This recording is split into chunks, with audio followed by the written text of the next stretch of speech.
not going to endear yourself to anybody who's attending if you say you're having a dry November. So we'll just pretend like you didn't say it. I think they already heard it.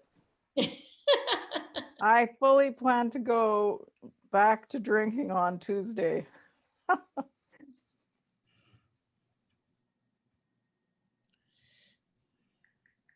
So do you want to kick off? Are we good? I think we're good. So yeah, so why don't we get started with Jeff McIntyre again? Well, welcome back everyone officially. As you've been sitting here listening to us chat, we're ready to go. I just gonna start us off with a couple of final housekeeping points, and I hope everyone's had a great day. I know it's a challenging format. It can be long and tiring, but I hope it's been rewarding and full of great information for you. So first of all, we will send all participants a survey link after the conference to gather feedback and continue to grow and evolve Fortify. And that's really important for us and for the organizing committee. We want to keep getting better and better each year as we go along. So please take a moment to complete the online survey and help us make this event even better in 2021. Conference information and handouts will be available on the fortifyconference.ca website after November 27th. The Fortify trade show information will remain live until December 31st. So pop back in and reconnect with our wonderful exhibitors anytime until then. That's a good opportunity for you to find information and resources as well too. And probably the most important point here, remember Fortify 2021 will be Tuesday, November 16th.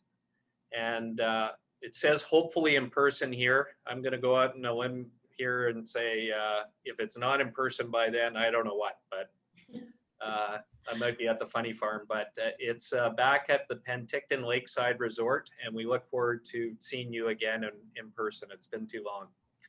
So finally, I would like to thank you all for virtually attending this year, Fortify 2020. And we really hope it's been a worthwhile day for you. Planning, like we said, for Fortify 2021 will start very soon. So keep an eye on our website at the fortifyconference.ca for updates. Thanks everyone, and over to Sandra, who's going to introduce our final keynote speaker. All right, thanks, Jeff. And I can let you know that if it's not in person next year, it's probably not going to be virtual, but we will still have some time to decide that. Yeah, so I'm really pleased today to welcome our keynote speaker, Kelly Garrett. She is an executive coach and a certified board director who consults on the topics of leadership, culture change, governance, and strategy. So she coaches both individuals, teams, and boards on high performance leadership, culture, and lots of other topics. Prior to becoming an entrepreneur in 2013, she was Senior Partner VP at FCC, Farm Credit Canada. For 20 years, she was there. And there she dealt with business strategy, risk management, customer experience, reputation management, all things which we need. And this is great because I didn't find that out till later after we had asked her to present. And of course, FCC is also our foundational sponsor for Fortify. So that is great. On a personal note, Kelly and I are both part of a nice small little group of Canada's 100 most powerful women. So I'm not sure the screen can fit both of us, but I'm definitely going to take myself off video pretty soon, Kelly. And today she's going to be speaking about the hardest person you'll ever lead is you. So thanks so much for being on, Kelly. Take it away. Thank you. So I'm on. So I am going to share my screen, and God willing, it'll work.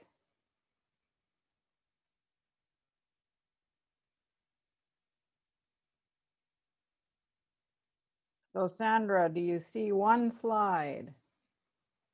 Yep, you're good. Yay. Yay. Always nice when the technology works. So hello everyone and my Zoom weary warriors after a full day. I'm Kelly Garrett and I'm a recovering executive. And why do I say that? Well, I'm a former workaholic, sensitive hard ass, strong presence, results driven, impatient, and I had a few redeeming qualities as an executive. I loved bringing out the best in people. So I'm now an executive coach and a speaker and consultant, as Sandra said. So I'm here today to talk to you about leadership. Leadership matters to me because I discovered about 20 years ago when I was 40, so now you know how old I am, that my mission was to help others get out of their own way so they can shine. In fact, I got such a kick out of that it ended up intriguing me more than the actual work I was doing. I think that all of us have dragons to slay, and it takes a lot of courage and guts to be a great leader and look at yourself in the mirror. So what I'm going to cover today is that leadership is about how you do everything. Lots of people think of it as an add-on. Oh, I don't have time for it, but it's how you do the what. We'll cover psychological safety and trust, ensuring high performance. And I've got a bunch of resources at the end of the presentation that you'll have access to when they post it on the conference site that you can take home and use at work. You will receive a copy of this presentation if you're like me and take too many notes. So who's here? Well, it's a mix of owners and managers, staff from 3 to 100 plus.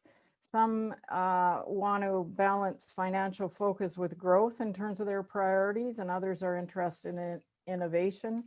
But most are interested in how do I get the most out of people and in terms of productivity and delivering a wonderful customer experience.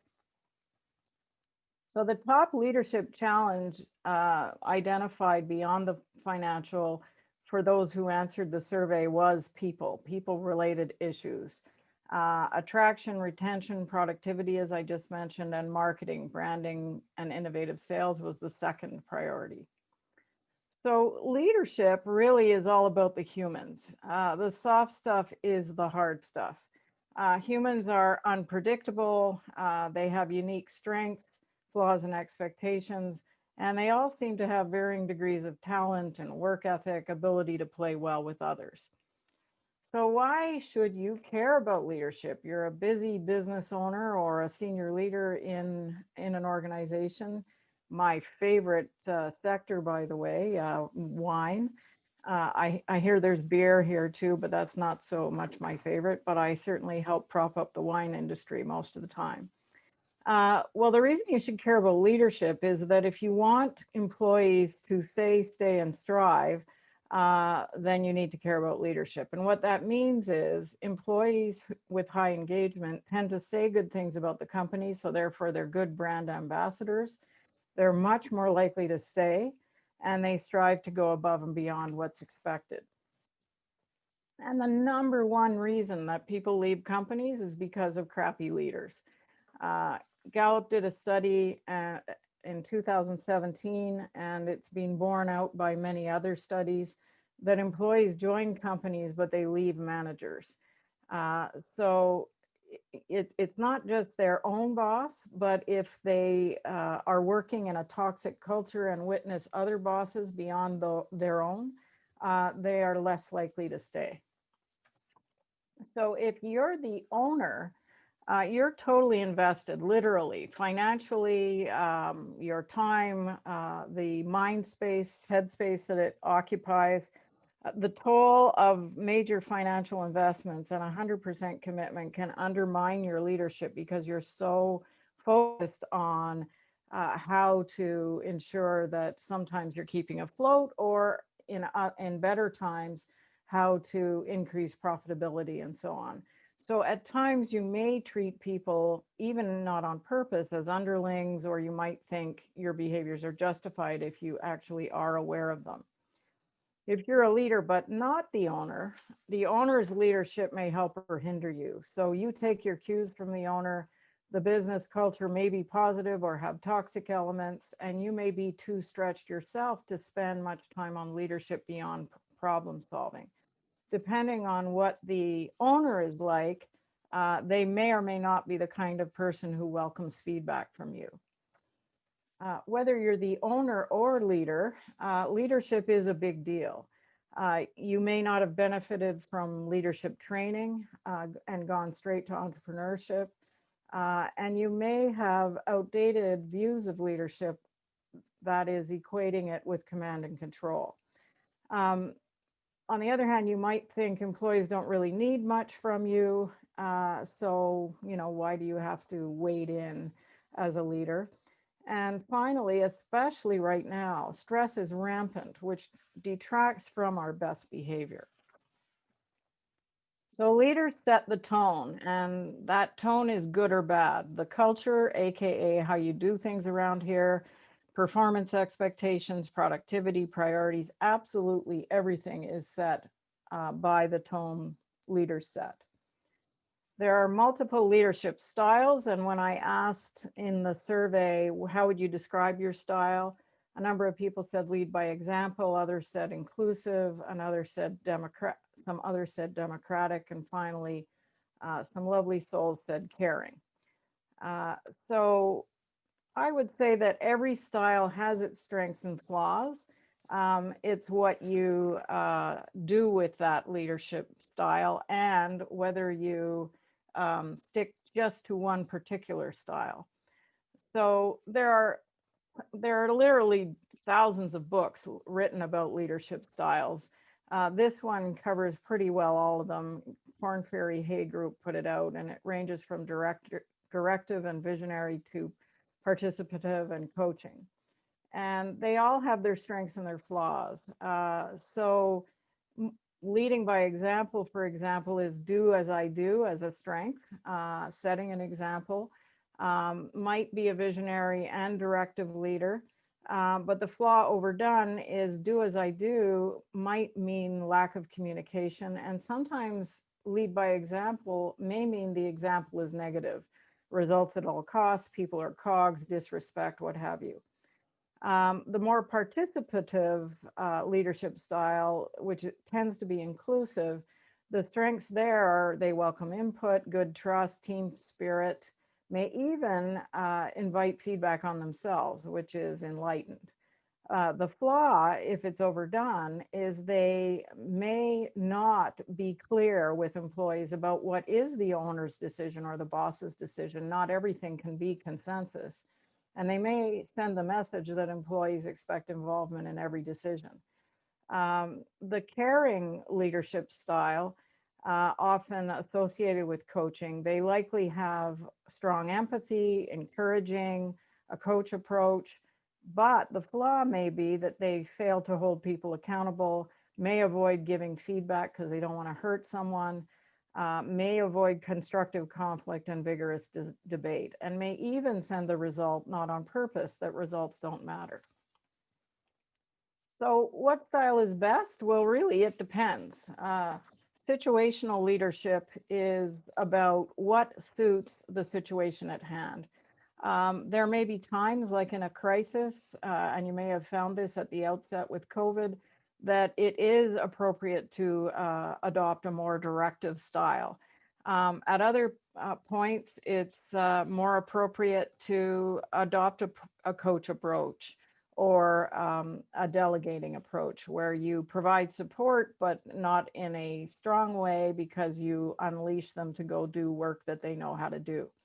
And you're not terribly directive. So the key to leadership is that it's how you do the what. So as I mentioned at the outset, lots of leaders think, well, I don't have time to do leadership on top of everything else I do. But effective leaders engage in both professional leadership behaviors and personal leadership behaviors. So what does that mean? Well, the what, which is the professional leadership behaviors, is about the things you do as a leader. So managing budgets, hiring and firing, setting expectations, employee training and development, meeting with prospective customers or current ones. How you do all that is the personal leadership behaviors. And that is the focus of what tonight's talk is about. So it's the tenor of the relationships that you have with employees and others, and that may be a connected tenor or disconnected. You may have high trust with your employees and others or not. You may espouse a particular culture and values, and you may or may not actually deliver on that. In setting expectations, the tone and manner in which you do that is a how. So some would be very stern in setting expectations, and others would be more warm and interested in dialogue. And you can see all the other ones listed here. So the themes are very, very clear in leadership. I have a graduate degree in leadership. I spent 25 years as a leader at various levels, probably the last 15 years as an executive.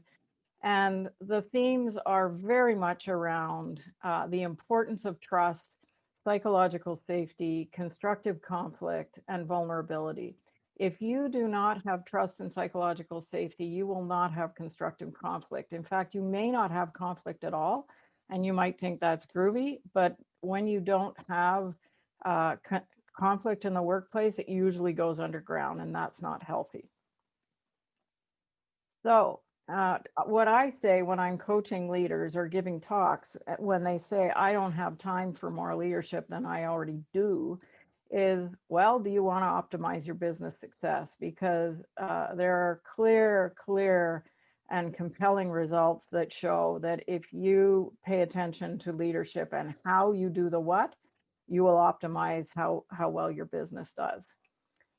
Brene Brown wrote a really practical book called Dare to Lead. I highly recommend it if you're interested in upping your game. It's quite short and practical. And she says you either invest a reasonable amount of time attending to fears and feelings and the fact that you're dealing with humans, really, or squander unreasonable amounts of time trying to manage ineffective and unproductive behavior. So trust is leadership's linchpin.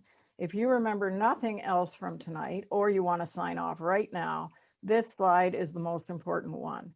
It is leadership's linchpin.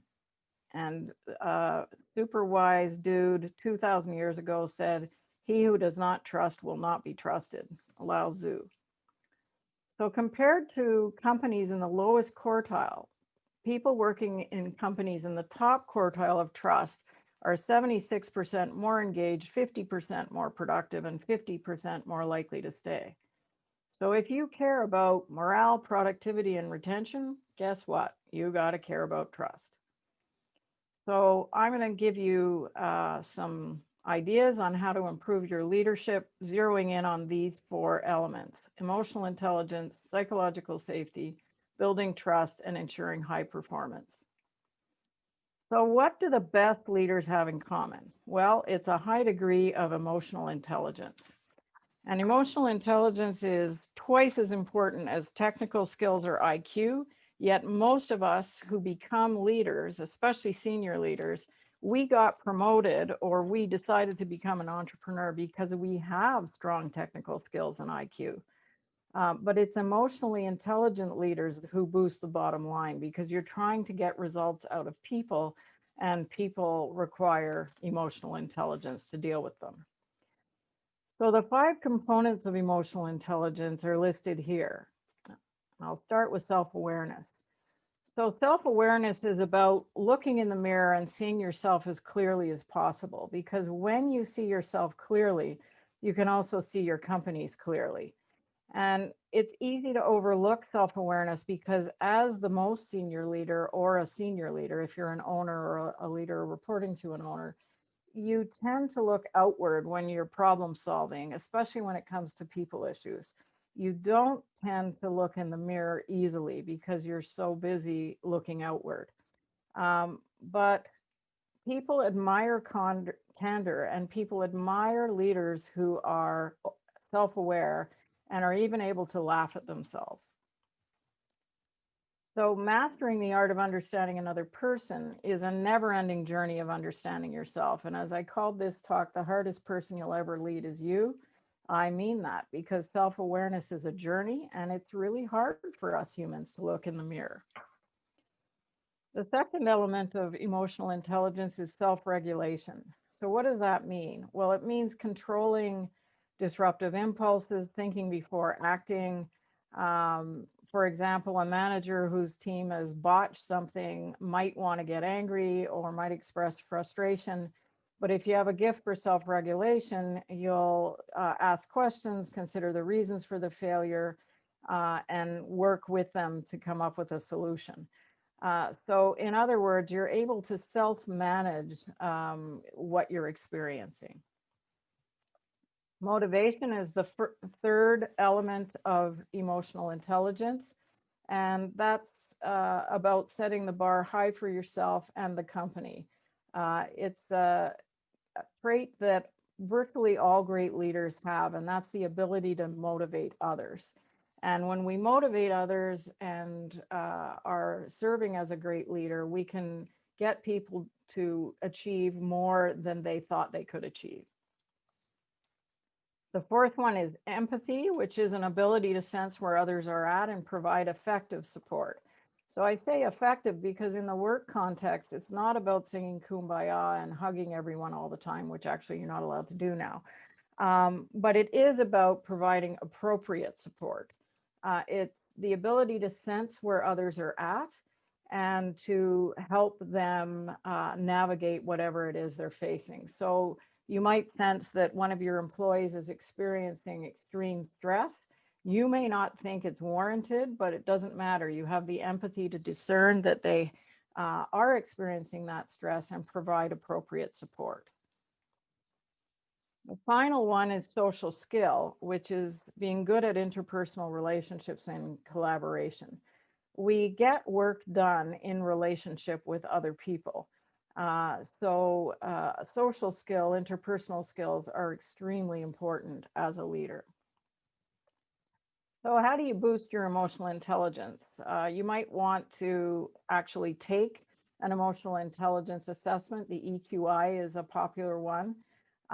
Watching others who are good at it is a great way to learn, and you can read up on this topic. So I've included a link to 15 websites that'll heighten your emotional intelligence, quick, cheap, and cheerful. The second element on improving your leadership is about creating psychological safety. So Google did a 2-year study on the top characteristics of their highest performing teams. And they studied it for a year and then they thought, well, this result can't be right. The finding was that vulnerability and trust enabled by psychological safety are the top characteristics of a high performing team. So they thought, wow, not sure that's right. So they studied it another year and had exactly the same result. So what's psychological safety? Well, it's the belief you won't be punished when you make a mistake. It allows for moderate risk taking, speaking your mind, creativity, sticking your neck out without fear of having it cut off. And all those kinds of behaviors are the kind that you need for innovation, which several of you mentioned was one of your top priorities.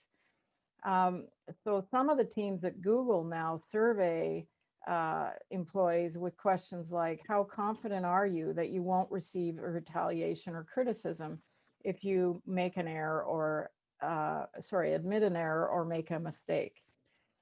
Because psychological safety is around putting your neck out and saying, I don't know the answer to that, or I have a half-baked idea.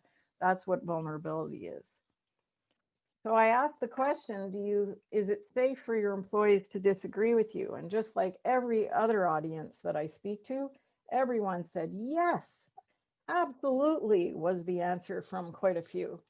Well, maybe yes and maybe no, but probably not all of your employees think it's safe to disagree with you.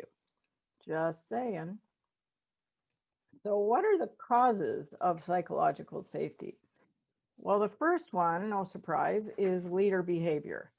So working on your emotional intelligence and being self-aware about your impact on others is important. And some powerful behaviors that can assist creating psychological safety are being available and approachable, explicitly inviting input and feedback, and modeling openness and fallibility.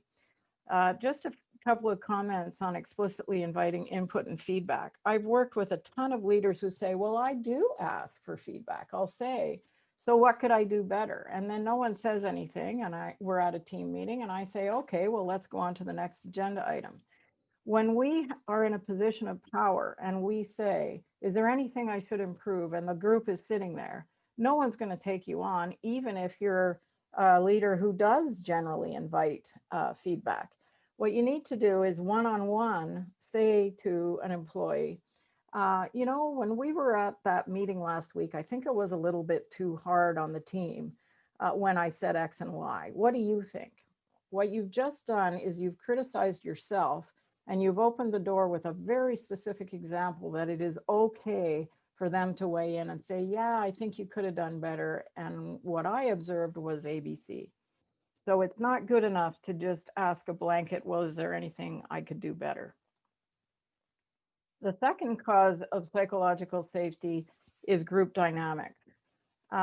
So it's useful to create norms about how the group or the team is going to work, and to include team performance and goals.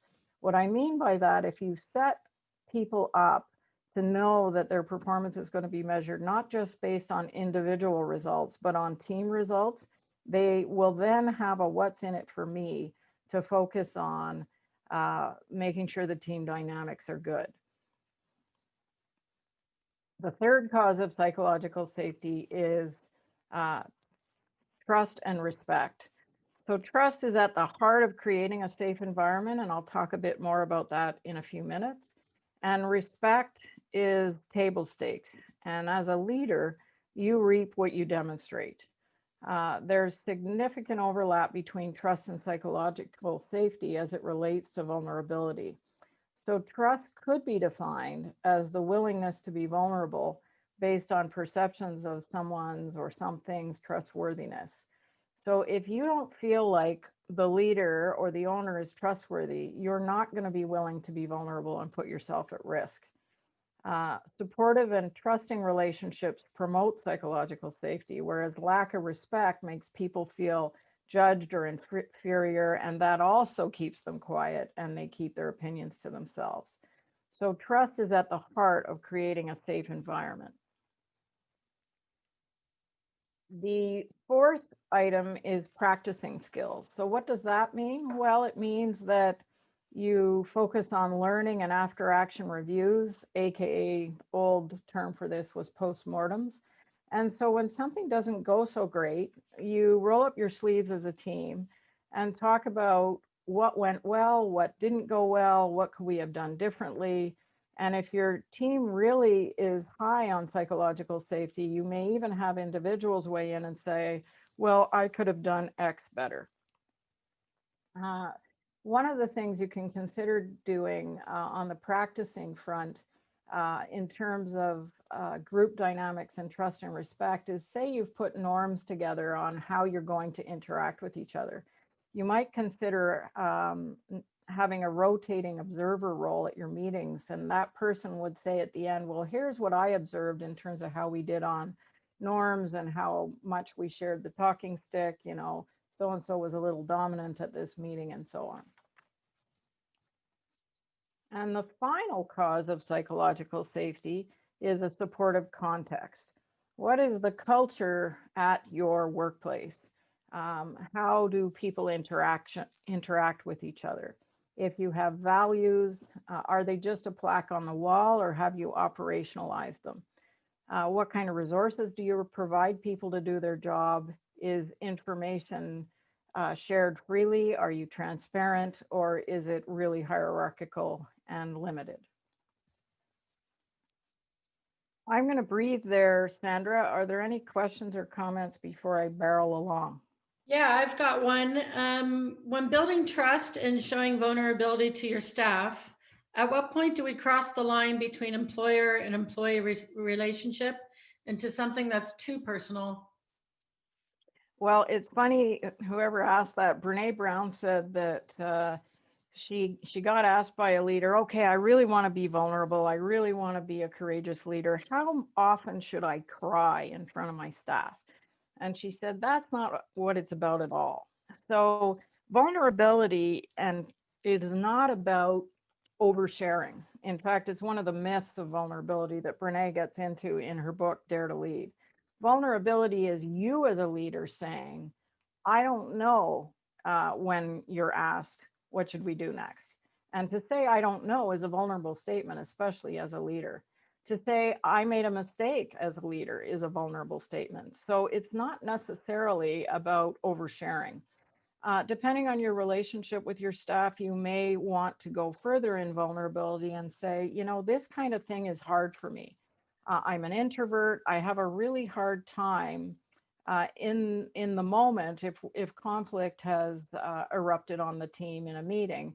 I have trouble dealing with that right away. Here's how you could help me in those kinds of situations. So there's some examples of vulnerability, and it's been shown that appropriate vulnerability in the workplace helps build trust. Okay, I've got one more. Can you talk about leadership and where it resides in an organization? Is it the most senior person? I would say that the most senior person makes the most waves. And what I mean by that is their actions or inaction sets the tone for the organization. But leadership actually exists at all levels. You don't have to have a title or direct reports to act like a leader. And I think that's a misconception that a lot of people have. I've seen people acting like leaders on the print shop floor in my old position as an executive and behaving like a leader, and other people looking to that person for because they wanted to copy the behavior that he modeled. I've also had executive peers not act like a leader at all, not take accountability as one example. That's it for now. Okay. So continuing along the how to improve your leadership lane, building trust. So in my experience, people perceive trust as two extremes. Either I trust you or I don't trust you, or I'm a trusting person or I'm not a trusting person. Well, it's actually a continuum. And when you think of yourself as someone who doesn't trust, well, no surprise, you don't trust people enough and you reap what you sow. If you don't trust people, chances are they're not going to trust you. You might be suspicious of people. You might hold things close to your heart and not share enough. And I'm talking about appropriate sharing. And you may only trust yourself. And this is a particular problem with business owners, I find, in working with entrepreneurs and coaching them. On the other hand, if you trust too much, you may be too trusting, too gullible, believe anyone, trust anyone. You may have an almost naivete about you. And you may not think enough about protecting your own interests. So trust is multifaceted. There are tons of models about trust, just as there are about leadership. Here's a really good and simple one, literally ABCD, that the person is competent, believable, connected, and dependable. So I might trust you as a fellow colleague at work. I might think you have integrity. I might have a great connection with you, and you might meet deadlines. But I might not feel that you're competent enough for the role that you're in. On the other hand, you might be super competent and have integrity and be connected to others, but you are not very good at meeting your deadlines. So trust is a multifaceted concept. Stephen Covey put together the 13 behaviors of high trust leaders, and he divided it similarly into character and competence. So the character-based behaviors are around intent and integrity, and the competence-based behaviors are around capabilities. And finally, what you want is character and competence-based behaviors, and extending trust is one of those that he came up with. Brene Brown also put together something she calls braving trust in the Dare to Lead book. And if you took the Dare to Lead assessment prior to this conference, it generated some scores for you, including one in the area of braving trust. So she talked about how boundaries are important. So one of you mentioned earlier, at what point do you cross the line as a leader when trying to build trust and being vulnerable? And that's what boundaries is about. You need to have boundaries in the workplace around braving trust. Reliability is related to the other two models I just showed you. Do you do what you say you're going to do? Accountability, are you accountable for what you say you're going to do? Are you accountable for your impact of your behavior on others?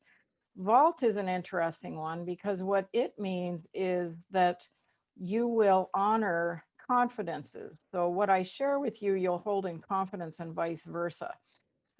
So it is something that I find in workplaces doesn't exist pervasively enough. So someone will tell someone something or be vulnerable and say, this is really hard for me.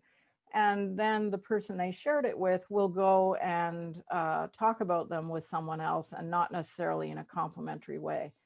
Integrity is key to trust.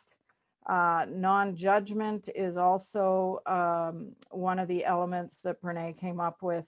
And finally, generosity. And generosity is a super interesting one. What it means is having the most generous interpretation about another's words, intentions, and behaviors. So when something goes south at work, depending on our psyche and whether we're oriented towards high trust or low trust in terms of our orientation, we might think, God damn it, they never do come through, and start thinking about a whole bunch of negative things. If we can stop ourselves, if we have that kind of psyche and think, well, what is my most generous interpretation possible of this? They didn't meet the deadline, but they almost always do. I wonder what's going on for them, etc. So you go and check out your interpretation with the other person. A key thing about trust is that it's iterative. Some people say, well, I can't be vulnerable till I trust, or I can't trust till I've seen someone being vulnerable. It's actually a very iterative process, and it's built in small moments. Talking about it is kind of weird, and so we tend to avoid it. But if we don't trust someone, it colors all of our interactions with them, and we may even engage in trust-destroying behaviors ourselves. And trust at work is very complicated. I mean, you've got performance issues. There are politics in every organization in terms of who has more clout, and social networks, especially in smaller communities. People are friends outside of work. And people may, depending on what their orientation towards trust is, be, you burned me once, you broke my trust, you're dead to me. Well, the problem with that is that we often usually need to keep working with those people. And I remember going to meetings earlier in my career when I was very much a dead to me person if someone broke trust. And I'm looking at them like they're human, but they're actually undead. So it's really important to teach your employees how to rebuild trust, because you will break trust as human beings. And we don't want to be judged by the worst thing we ever did. So why do we judge others that way? Our perception of trust is our reality. So, when we think about trust, we actually usually think about it outward. We think, who do I trust? We don't necessarily think, am I trustworthy? And am I someone who people think of as being trustworthy? So some questions for when you're alone with yourself is to rate your own level of trustworthiness and the trustworthiness of others around you. I saw a great TEDx talk by a prof at the University of Brighton, and he researches openness. And he says he asks audiences, how many of you consider yourself to be open-minded? And he'll get like 90 or 95% hands up in the room. And then he'll say, what percentage of people in your life are open-minded? No 95%, no 90, no 80, no 70. It's usually lower than that. Well, ditto for trust trustworthiness. I ask this routinely in speeches now. Are you trustworthy? 95% of people in the room put their hands up. And what percentage of people in your life are trustworthy? It's nowhere near 90%. So you see the conundrum here. If we rate our trustworthiness and our open-mindedness higher than everyone else's, who is it that isn't trustworthy or open-minded?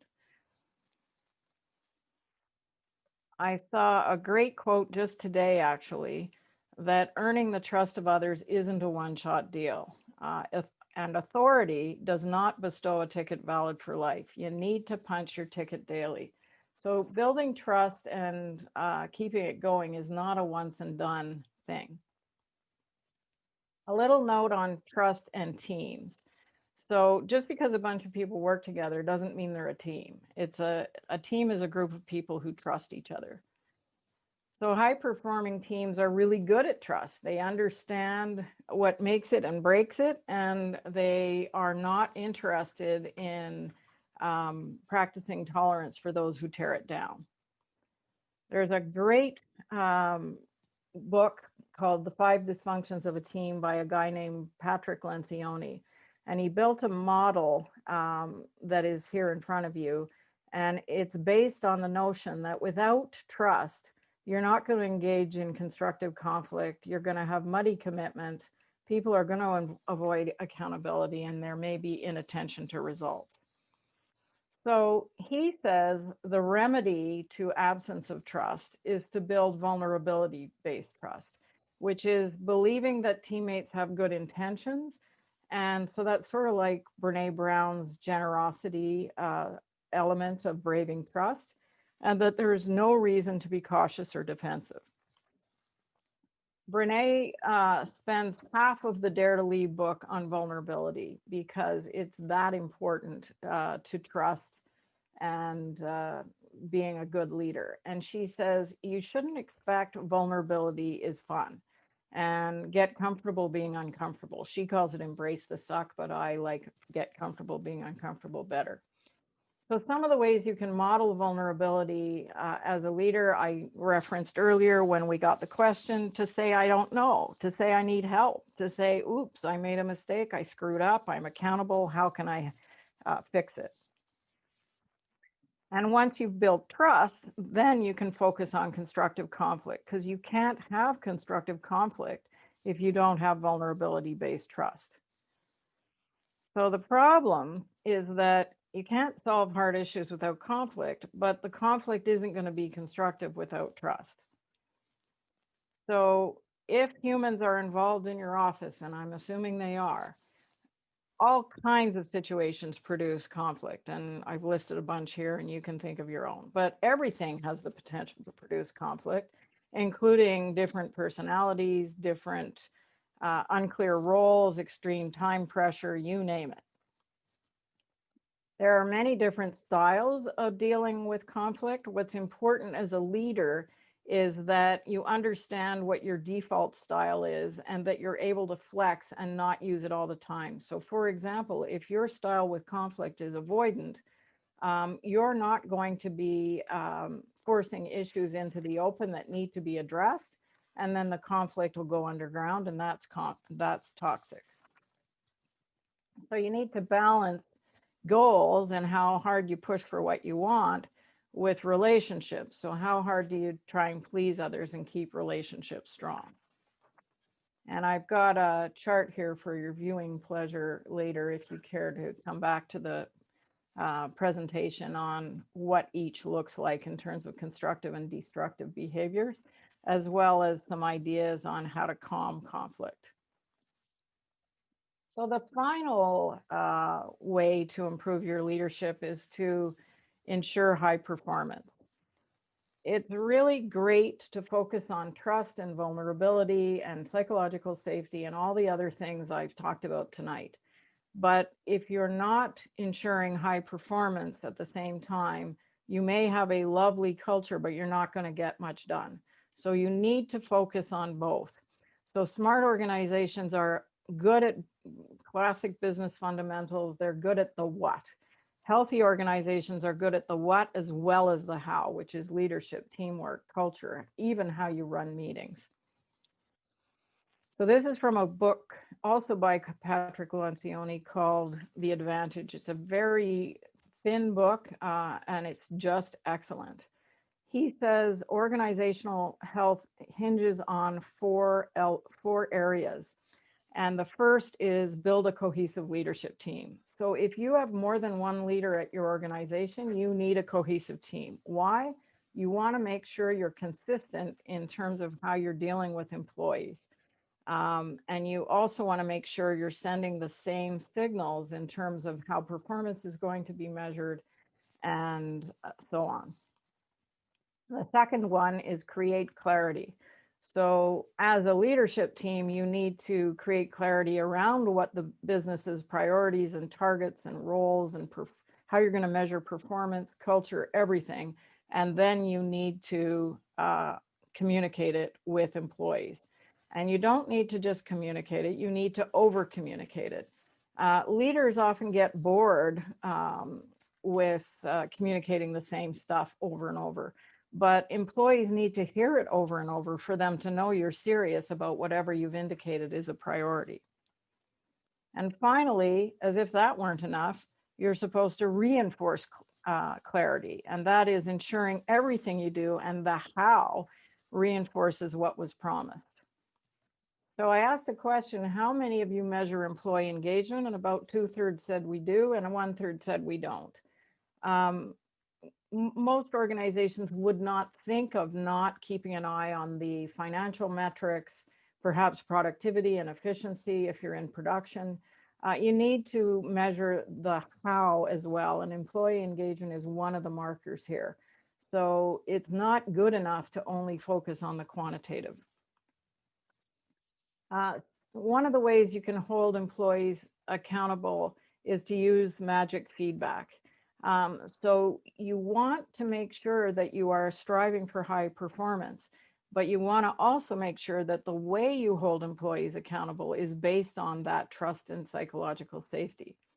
So magical feedback has belonging cues. So you might say something like, I'm sharing this with you because I have really high expectations and I know you can reach them. So that reminds the person that the group has high standards and you're assuring them they can reach the standards, which is really important for us. So to conclude, I think the hardest person you'll ever lead is you. I've led all kinds of teams over the years, all kinds of different disciplines and professions. And, it was managing my own self in relationship with all those peeps, including colleagues, that was the hardest thing. So we choose how to lead. And if we're not choosing how to lead and we're just sort of on autopilot because we're so focused on the numbers or production, then that is how we are leading. So I have a whole bunch of resources for you at the end of this PowerPoint. And I'm not going to go through them, but I've got links to assessments and all kinds of stuff. So that will be shared with you after this presentation. So are you seeing me, the human, now, or a presentation? I'm seeing you, the human. Yay. So I think we have some time for Q&A if anyone's interested. I have a question here. We just have one right now. So how can leadership go upwards? Meaning how, as someone who is not at the top, demonstrate a constructive and positive leadership style when the more senior people's leadership style is not as positive?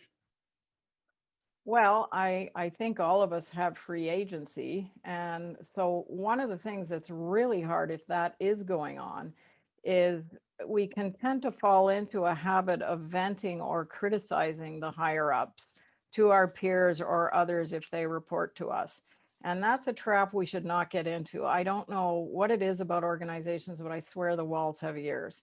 So it's important for you to demonstrate the kind of leadership you wish you were witnessing from those above you. In addition to that, if you can build trust and respect with your higher ups, you can perhaps try and influence them. So I remember long ago when I was a young 33-year-old, which seemed young at the time, now that I'm long in the tooth, I witnessed a vice president just shred someone right in the hallway in front of 5 of us who were standing around. And this was a VP I really respected. So I stewed on it for an hour and then went down the hall and stood in her doorway because I only had so much guts. I didn't have the guts to go in the doorway. And I said, I just don't understand you. I said, we all look up to you. You're so smart and inspiring. And then you shred some poor communications officer in the hallway, and now everyone's scared of you, and your reputation is not going to be very good. And then I kind of stood in the lion's den in the doorway and thought, oh my God, maybe I've gone too far. And she kind of flashed her eyes at me and said, you're right, it's my fatal flaw. Let's go for lunch tomorrow. And I think because I approached it from not a disingenuous perspective, I really meant everything I said, but bosses are human too, even though they sometimes don't act like they are. And sharing what you think they're good at and the negative impact of their behavior can actually work wonders. Okay, we have another one. It's been a real challenge to lead my team remotely as I feel the connection is lacking versus in person, obviously, given what's been going on. Any tips on maintaining cohesion via Zoom? Well, I would say that going virtual can reveal some cracks in the degree of connectedness with peers and employees. So if you did not have sufficient connection prior to becoming virtual with a particular employee, I think you can still build it. You can say, let's have a coffee date. I want to bounce an idea off you, pick a story. I think it's important that bosses don't just deal with the team as a team. You need to continue meeting with people individually. Zoom sucks. It's not as good as face-to-face, but it's the best we got. So I think you should make an effort to do that as well, even if it's only every couple of weeks. Kelly, I have this one. I wish I could answer it, but I'm going to love to hear your answer. It's any insights on leadership as a female in an often male-dominated industry where age is often also an issue for the men? Well, that requires wine. Like we need to go on a wine date. I have all kinds of stories. I was the only woman on an executive team for 10 years. And I was a sort of precocious younger woman and often seemed to be the only woman in various things in my career. I like to think it's better now than it was 35 years ago when I started in the workplace. I think that men are more woke. But one of the things that I was guilty of and didn't help things was I got annoyed with how often I had to point things out that the guys weren't noticing in terms of their impact on women or me. And so then I ended up getting a little bit snarky and quite critical. And, you kill more flies with honey than vinegar. So you do need to hold men accountable when they're engaging in behavior that is detrimental to women. But you can do it with a dose of humor, and you can also do it with some empathy. They may not have a clue they're coming across that way. So how can you, using a similar approach to what I mentioned with the scary VP, how can you find a way to influence them positively as opposed to using a lot of criticism? I mean, that's a very facile, one-dimensional answer, but it's what I got for you right now without wine in another hour. Fair enough. Well, that's actually the amount of questions that we have. So, and I just want you to know, look what I have sitting right here. Yay! Yay. Such a great book. So, I mean, we're obviously not getting royalties from this book, but I can tell you if you are leading an organization, it's a great book to have, but it's also a great book to have if you're just wanting to be a leader or if you're just leading some people like a supervisor. So, yeah. But yeah, I really appreciate your your comments today. I know you're here from Regina, so it's a little bit later for you than it is for us. And I appreciate you coming, letting us come into your home in the evening time. I do have a couple more, good comments from people. Thanks so much for the presentation are in the chat. So if people have more questions, I know they'll be able to get a hold of you. Before we end, which is literally 2 minutes away, I just want to again thank Kelly so much for being on, and thank all the attendees for spending a full day. I mean, we had our doubts that we should do a full day. We thought maybe we should break it up into 2, and I'm sure you can give us feedback on that in the survey. But from my perspective, your time is really valuable, and I just figured setting aside one day might be easier than 2 or 3 days in a row of content. Not sure if that was a good idea, but a lot of you are still on right now, so thanks so much. I want to thank Tony Monday, who is not on your screen right now, but he moderated some of the sessions for us today from my kitchen. I'm in the study, he's in the kitchen. And I also want to thank Allison Markin, who's in Penticton and has helped us out tremendously with Fortify this year, getting the word out about it. And we love you, Allison. So thank you so much for all your help.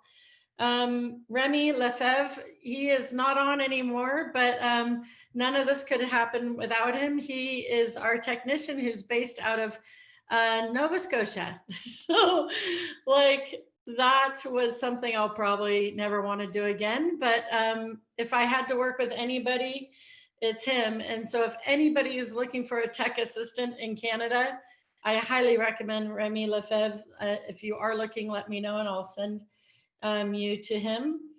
And then my partner, Carolyn McLaren, who's on the Zoom call. I'm rarely seen, but she's responsible for the goodie boxes that you'll get either this week or what you've already received. Hopefully they're in the mail to you if you haven't received them. And of course, she's responsible for everything else that happens today. So I'd like to thank everybody for being on, and it's like 4:59. I think we're good.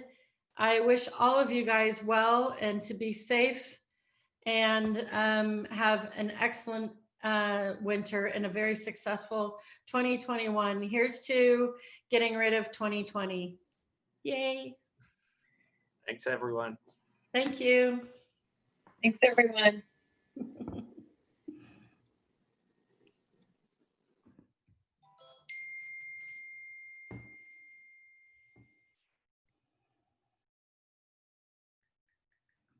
Mm-hmm.